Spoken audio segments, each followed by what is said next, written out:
श्री शिवाय नमस्तुभ्यम। हम सबको पता है कि कल पूज्य गुरुजी कराने जा रहे हैं ऑनलाइन पूजन, जो कि किसकी होगी? पार्थिव शिवलिंग को बना करके हम जो भी पूजन करेंगे उससे हमारे घर में सुख शांति समृद्धि जरूर आएगी। ठीक है ना? कौन सा काम आप सभी को करना है, कौन सा काम नहीं करना है, और पार्थिव शिवलिंग बनाते समय किन चीज़ों का विशेष ध्यान देना है, इसकी बात भी इस पूरी वीडियो में हम लोग करने वाले हैं। बहुत ध्यान से वीडियो को देखिएगा, समझने की पूरी कोशिश करिएगा। ठीक है ना? चलो, अब सबसे पहले बात आती है कि पहला ही जो सवाल आप लोग का होता है कि भैया जो पूज्य गुरुजी पूजन कराने वाले हैं, यह जो पार्थिव शिवलिंग है ये हमें कब बनाना है? ठीक।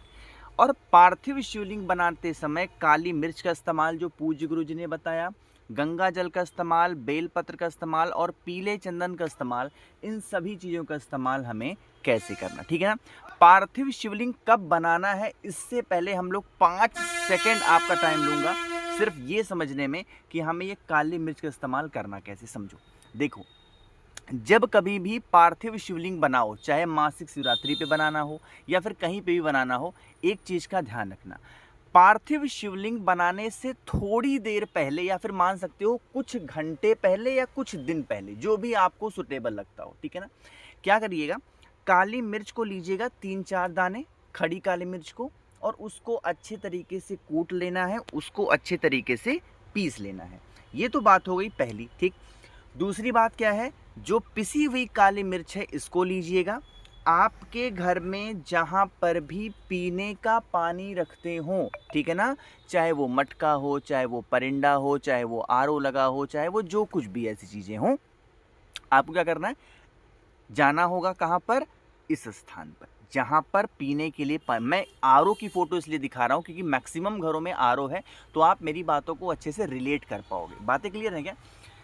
आरओ के पास जाना, एक छोटी सी कटोरी लेना है ना, कटोरी के अंदर थोड़ा सा आरओ का जल डाल देना, थोड़ा सा इसमें गंगा जल डाल देना, है ना, एक सिक्का डाल देना। वो सिक्का चाहे 1 रुपए का हो, 2 रुपए का हो, जो भी हो, ठीक है ना, सिक्के को डाल देना। और फिर आप लोग इसको ऐसे ढक करके छोड़ देना। छोड़ने के बाद में कुछ घंटे जब बीत जाएं, उसके बाद में इस कटोरी के जल को उठाओ। अब पार्थिव शिवलिंग यहाँ पर हमें निर्माण करना होगा। ठीक। पार्थिव शिवलिंग बनाते समय इस चीज़ का ध्यान रखना कि पूजा जैसे शाम को 7 बजे स्टार्ट हो रही है, कितने बजे होगी पूजा?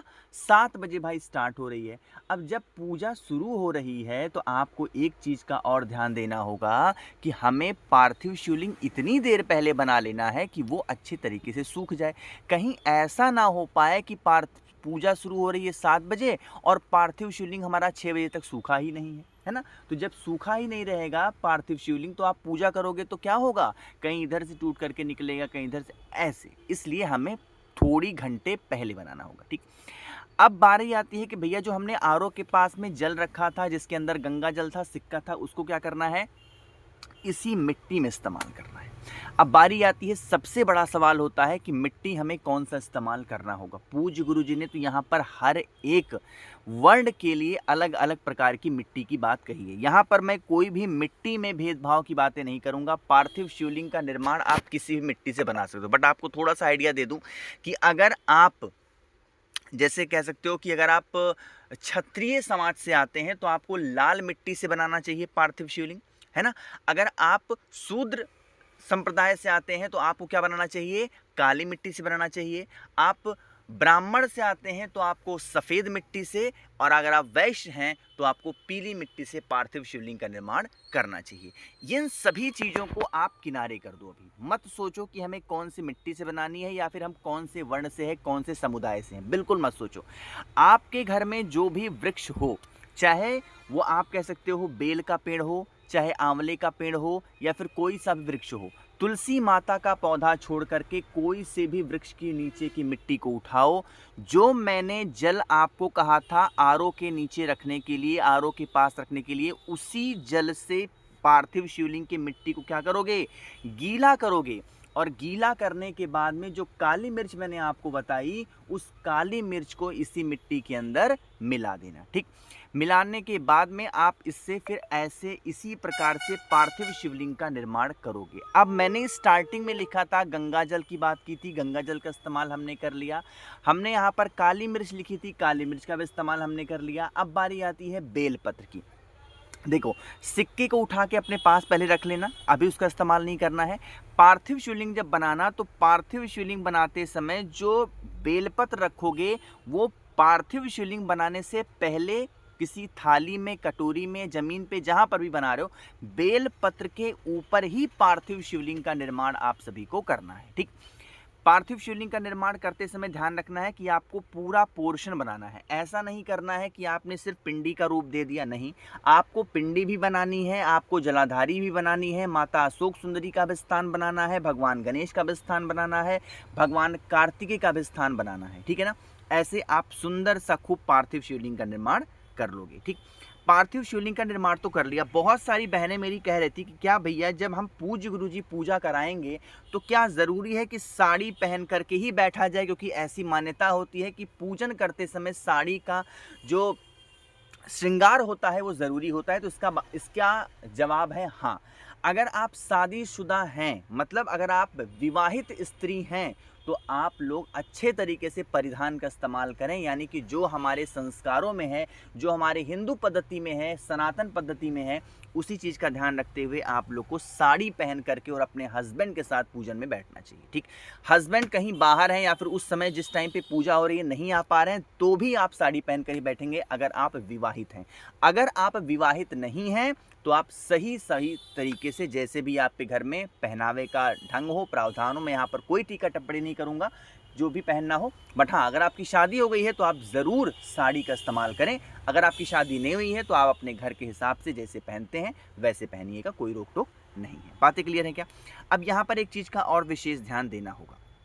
कुछ लोग कहते हैं कि भैया एक बात बता दो, क्या हम अपने घर के गमले की मिट्टी का भी इस्तेमाल कर सकते हैं? मैंने अभी भी स्टार्टिंग में आपको बताया कि अगर आपको मिट्टी नहीं मिल पा रही है, ठीक है ना, कोई भी मिट्टी, जो भी मिट्टी कहा गई है, लाल, पीली, काली है, ठीक, तो आपके घर में अगर सबसे सुंदर होता है बेल का पेड़, अगर बेल का पेड़ दिख जाता है या बेल का पेड़ है तो उससे सुंदर बातें कुछ नहीं हो सकती हैं। उसी वृक्ष की आपको मिट्टी लेनी चाहिए और पार्थिव शिवलिंग का निर्माण करना चाहिए। एक चीज मैं बताना आपको भूल गया, पार्थिव शिवलिंग बनाते समय मैंने आपसे कहा है कि हमें बेलपत्र का इस्तेमाल करना चाहिए, ठीक, लेकिन मैंने ये नहीं बताया कि बेलपत्र की डंडी किस तरफ रहेगी और बेलपत्र की पत्ती किस तरफ रहेगी। यहाँ पर दो प्रकार के नियम हैं। अगर आप यह उपाय या फिर कह सकते हो आप अगर यह पूजा इसलिए कर रहे हो कि बस हमको अपने मन की शांति चाहिए, ऐसे पूजा कर रहे हैं, तो जो बेलपत्र की पत्ती होगी आप इस प्रकार से, एक मिनट गलत बन गया, डंडी ऐसे रखोगे और उसकी जो पत्ती होगी वो ऐसे करते हुए और ऐसे रख देना, ठीक। लेकिन अगर आपके जीवन में कष्ट बहुत ज़्यादा है और कष्ट के निवारण के लिए अगर आप पूजा कर रहे हो, तो जैसे मैं बना रहा हूँ यहाँ पर, डंडी का पोर्शन रख देना माता अशोक सुंदरी की तरफ और पत्ती का पोर्शन रख देना अपनी तरफ, कुछ इस प्रकार से, ठीक। नॉर्मली पूजा करना चाहते हो तो बेलपत्र को ऐसे रखोगे और किसी विशेष परिस्थिति के लिए, विशेष संकट के लिए पूजा कर रहे हो तो बेलपत्र को ऐसे रखोगे। मेरी बातें इतनी क्लियर हो रही हैं क्या? तो आप लोग इस प्रकार से पार्थिव शिवलिंग का निर्माण कर करके और पूजन करेंगे। अब यहाँ पर एक बात बता दूँ, कुछ लोगों का कहना है कि क्या भैया, जैसे मान लेते हैं कि हमारे घर में 4 सदस्य हैं, ठीक, तो क्या पार्थिव शिवलिंग हम 4 बनाएंगे? जिसका जवाब है नहीं। आप लोग ऐसे फालतू क्वेश्चन बहुत पूछते हो। आप लोग पिछले 4 सालों से, 5 सालों से पूज्य गुरुजी के साथ में पूजन करते चले आए हो, है ना?